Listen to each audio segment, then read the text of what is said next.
మరొకసారి మీ అందరికి విజ్ఞప్తి చేస్తున్నా, ఈయన వచ్చేది శవాలతో వస్తున్నాడు, మనుషులతో రావడంలా. మీరు ఒకసారి గుర్తించుకోండి, 2014 తండ్రి లేని బిడ్డ మా నాన్న చంపేశారని వచ్చాడు. 2019 తండ్రి చనిపోయాడు, బాబాయిని కూడా చంపేశారని ఆయనే చంపేసి వచ్చాడు. ఇప్పుడు మళ్ళీ ఎవరైతే పింఛన్దారులు ఉన్నారో ఆ శవాలు తీసుకురావాలనుకుని వచ్చాడు. నీ సానుభూతి కోసం వస్తున్నావు, అవన్నీ జరగవని మరొకసారి తెలియజేస్తున్నా.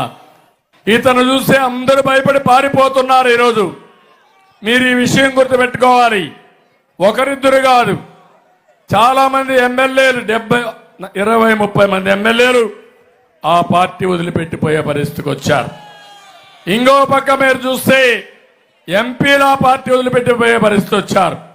ఎమ్మెల్సీలు పదవున్నా రాజీనామాలు చేసే పరిస్థితికి వచ్చారు. పక్కనే గుంటూరులో జిల్లా ప్రజా పరిషత్ చైర్పర్సన్ రాజీనామా చేసి వచ్చే పరిస్థితి వచ్చింది. నేను ఈరోజు పెడం ద్వారా ఒకటే పిలిపిస్తున్నా, ఈ రాష్ట్రాన్ని కాపాడుకోవాలనే వ్యక్తులు జడ్పీటీసీలు కానీ, సర్పంచులు కానీ, ఎంపీటీసీలు కానీ, ఎంపీపీలు కానీ, జిల్లా ప్రజా పరిషత్ చైర్మన్లు కానీ అందరూ కూడా రావాల్సింది. ఎన్డీఏలో చేరండి, మాకు అండగా ఉండండి, ఈ ఉద్యమంలో భాగస్వాములు కమ్మని వారందరికీ పిలిపిస్తున్నానని చెప్పి కూడా నేను మీకు తెలియజేస్తున్నా.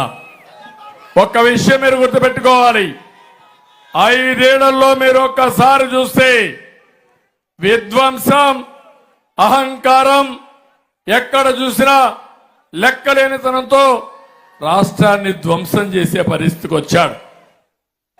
ఒకప్పుడు మీరు చూసినప్పుడు విభజన జరిగింది, మనకు అన్యాయం జరిగింది, మళ్ళా మేము బాధపడ్డాం, నేను బాధపడ్డాను, పవన్ కళ్యాణ్ గారు బాధపడ్డారు.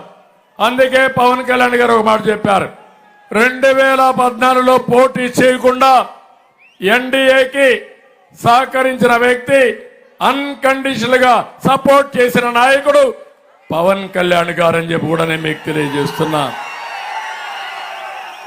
ఒక బాధ ఆవేదనతో చేశాడు. ఆ తర్వాత నేను కూడా ఏ విధంగా చేశారు మీరు పరిపాలన చూశారు.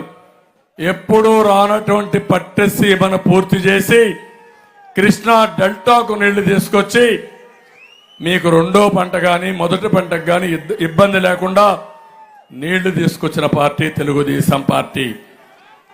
అదే మరిగా 72% పోలవరాన్ని పూర్తి చేశాం. అదే నేనుంటే ఈ పార్టీ కాదు, 2020కే పోలవరం పూర్తయి కృష్ణా డెల్టా 3 పంటలు ఇచ్చేవాళ్ళం. ఇక్కడ నీటి సమస్య అనే మాట ఉండేది కాదని మీ అందరికీ విజ్ఞప్తి చేస్తున్నా. ఈరోజు పోలవరం గోదావరిలో ముంచేశాడు దుర్మార్గుడు. ఇక్కడ ఇంకొక విషయం మీరు గుర్తుపెట్టుకోవాలి, సంపద అంటే ఎక్కడో చెట్లు కాయదు. మనకు డబ్బులు కావాలంటే మీరు ఒక పని చేస్తే తప్ప డబ్బులు రావు.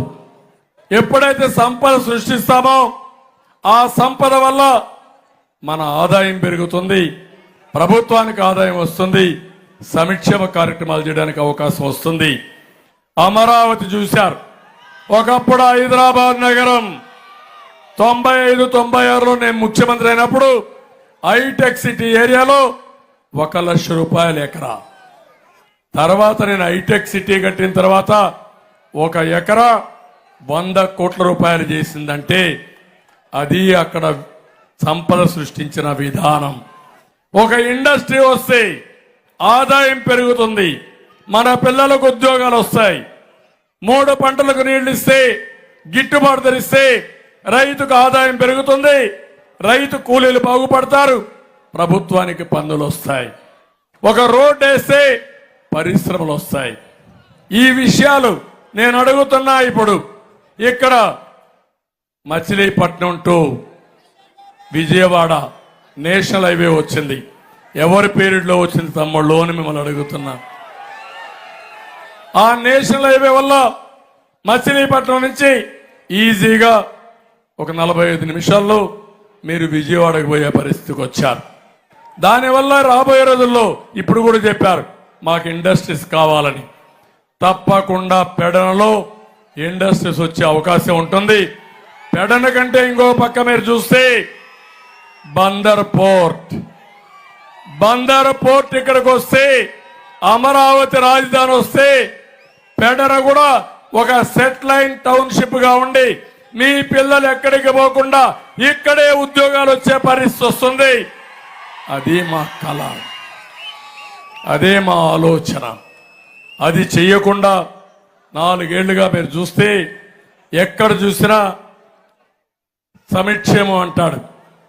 నేను అడుగుతున్నా మిమ్మల్ని అందరినీ, సంక్షేమంలో 100 కార్యక్రమాలు ఇచ్చా. అన్నా క్యాంటీన్ ఉందా తమ్ముళ్ళు అని అడుగుతున్నా. ఈరోజు చంద్రన్న బీమా ఉందా అని అడుగుతున్నా. పండుగ కానుకలు ఉన్నాయని అడుగుతున్నా.